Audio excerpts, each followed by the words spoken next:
Nung nakaraang chapter ay dinown ni Mashiba ang champion sa pamamagitan ng chopping right nito. Pero matigas din ang champion at pilit bumangon, ngunit bago ang lahat.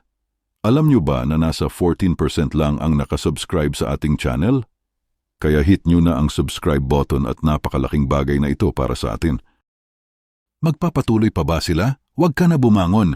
Tapusin mo na siya, Mashiba. Nasa harap na ang belt. Napupuno ng suporta para kay Mashiba ang naririnig mula sa mga manonood. Hajime no Ippo 1476, cut him off.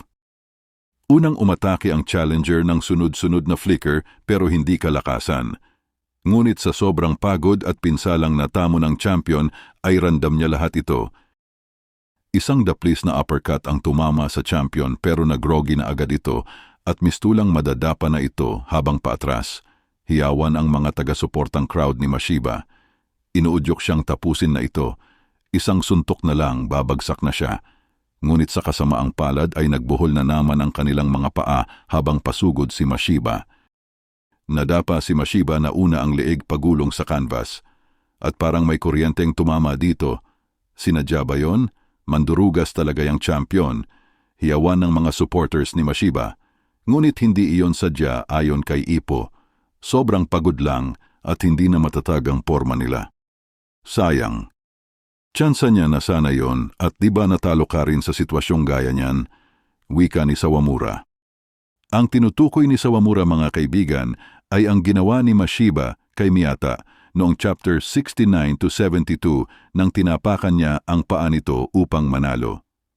Ang mawala ang panalo mo sa ganitong pangyayari ay parang karma, di ba? Pero nainis na si Sendo at tumayo. Mashiba, tapusin mo na yan agad. Pasigaw niyang sinabi sa ringside at nakatayo na si Mashiba. Tuloy ulit ang laban.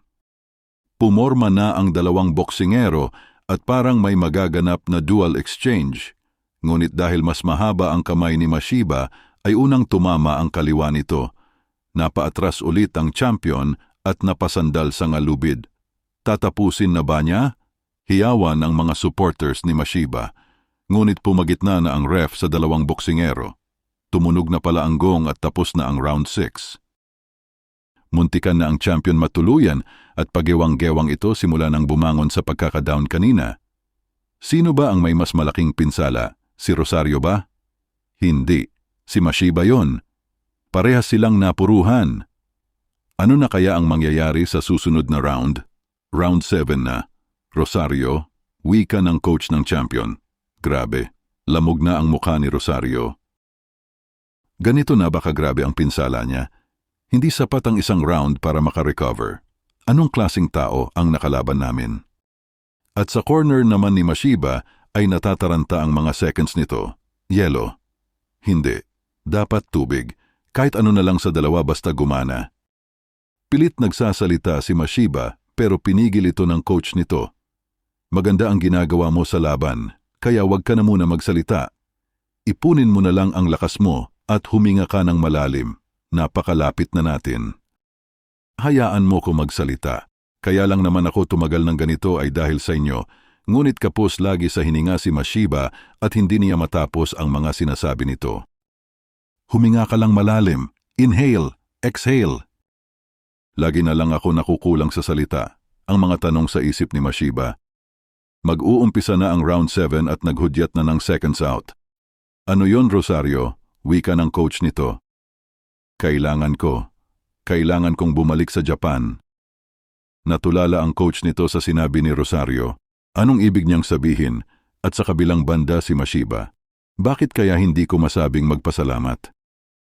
At dahil hindi ko siya masabi, ibibigay ko na lang sa inyo ang belt. Round 7 na mga kaibigan. Nakapagpahinga ng konti ang dalawang boksingero. Abangan natin ang mga susunod na kabanata.